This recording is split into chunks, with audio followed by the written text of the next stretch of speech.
The first thing to say is thank you right at the very start of your interview.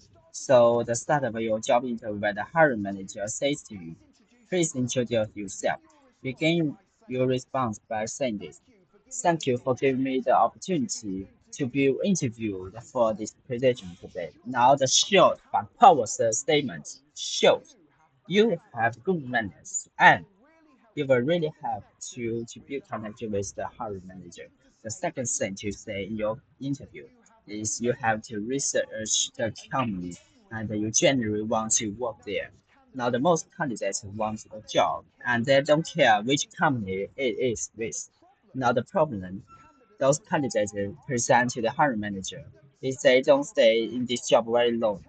Throughout the interview, you have researched the company and you want to stay there working long term, and your chances will increase significantly. The second thing to say in your interview is you are flexible and adaptable.